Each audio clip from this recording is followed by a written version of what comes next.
নিষেধাজ্ঞা প্রত্যাহারের যে কাগজটা আছে সেখানে শব্দ চয়ন ঠিক আছে কিনা, ভাষা চয়ন ঠিক আছে কিনা, আইন অনুযায়ী কিনা। আমাদের আইন মন্ত্রণালয়ের এই ক্ষেত্রে কোনো নীতিগত সিদ্ধান্ত নেয়া বা না নেয়ার অবকাশ নেই। এখন আপনারা বলতে পারেন যে জামাতের নিষেধাজ্ঞা প্রত্যাহারের ব্যাপারে স্বরাষ্ট্র মন্ত্রণালয় যে সিদ্ধান্ত নিয়েছে এটা প্রেক্ষাপটটা কি। আপনারা সবাই জানেন যে আমাদের সমাজে কিছু মহল থেকে বহু বছর যাবৎ জামাত ইসলামীকে নিষিদ্ধ করার দাবি উঠত, বহু বছর যাবৎ। আমি ঠিক বেঠিক ওখানে যাচ্ছি না, আওয়ামী লীগ কখনোই এটা করে নাই, কখনোই করে নাই। 15 বছর ক্ষমতা আছে, কখনোই করে নাই। তারপর তারা এমন একটা বিশেষ মুহূর্তে এটা করেছে যেটা তখন ছাত্র জনতার বিপ্লব চলছিল, গণ অভ্যুত্থান চলছিল।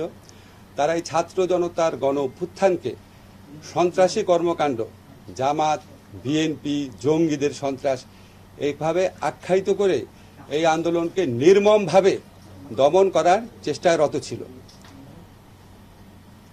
নির্মমভাবে দমন করার চেষ্টায় রত ছিল, এটা বহু প্রমাণ আপনারা বহুভাবে পেয়েছেন। এবং আমাদের স্বরাষ্ট্র মন্ত্রণালয়ের পক্ষ থেকে পরীক্ষা করে দেখা হয়েছে তারা যে সন্ত্রাসী হিসাবে জামাত, বিএনপি, জঙ্গিকে আখ্যায়িত করেছিল, ওই ন্যারেটিভের পার্ট হিসাবে তারা জামাতকে সন্ত্রাসী সংগঠন হিসাবে হঠাৎ করে ঘোষণা করে একটা প্রজ্ঞাপন জারি করে। আমরা তো আওয়ামী লীগ যে ছাত্র জনতার গণবিপ্লবকে সন্ত্রাসী কর্মকাণ্ড বলতে চেয়েছে সেই ন্যারেটিভের পার্ট তো আমরা হতে পারি না। আমরা মনে করি আওয়ামী লীগ কোনো নীতিগত অবস্থান থেকে জামাতকে নিষিদ্ধ করে নাই।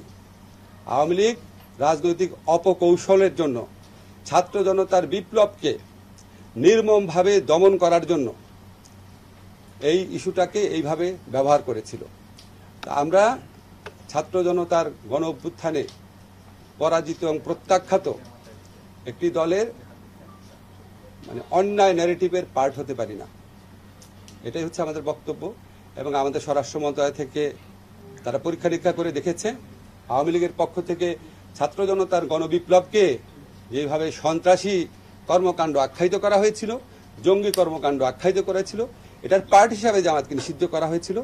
এই ন্যারেটিভটা সত্যি না, সেটা ছাত্র জনতার বিপ্লব ছিল। ছাত্র জনতার বিপ্লবকে সন্ত্রাসী হিসেবে আখ্যায়িত করা, কর্মকাণ্ড হিসেবে আখ্যায়িত করা, সেটা একদম দলের উপর চাপিয়ে দেওয়া, তাকে নিষিদ্ধ করা, আমরা এই মিথ্যা ন্যারেটিভের পার্ট হতে পারি না। এটা হচ্ছে আমার বক্তব্য।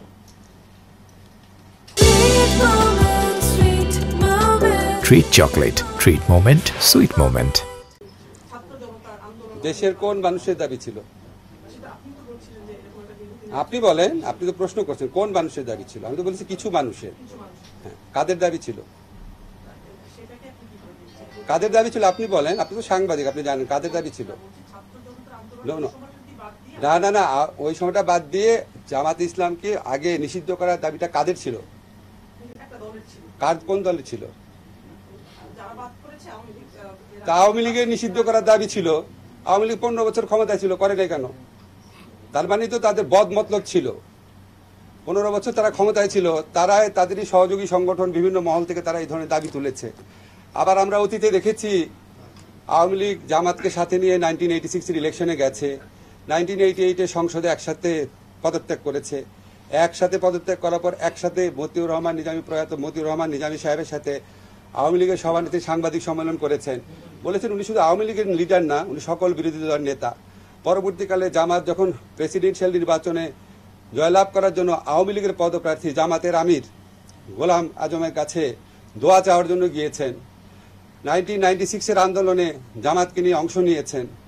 আমরা সর্বশেষ নির্বাচনীয় পত্রপত্রিকায় রিপোর্ট পাচ্ছিলাম জামাতকে ইলেকশনে আনার একটা প্রক্রিয়া চলছে।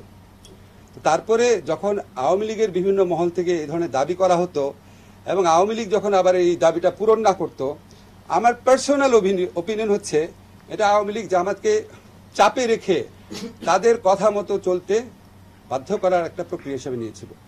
আওয়ামী লীগের রাষ্ট্রীয় ক্ষমতায় দোর্দণ্ড প্রতাপে ছিল, কখনোই নিষিদ্ধ করে নাই। যখন ছাত্র জনতার বিপ্লবে যখন আওয়ামী লীগের প্রায় পরাজিত এবং পরাভূত হওয়ার মতো অবস্থা হয়েছে, তখন আপনার এই পুরা বিপ্লবটাকে, পুরা অভ্যুত্থানটাকে সন্ত্রাসী কর্মকাণ্ড আখ্যায়িত করে অবাধে দমন নিপীড়ন চালানোর একটা পর্যায়ে জামাতকে নিষিদ্ধ করেছে।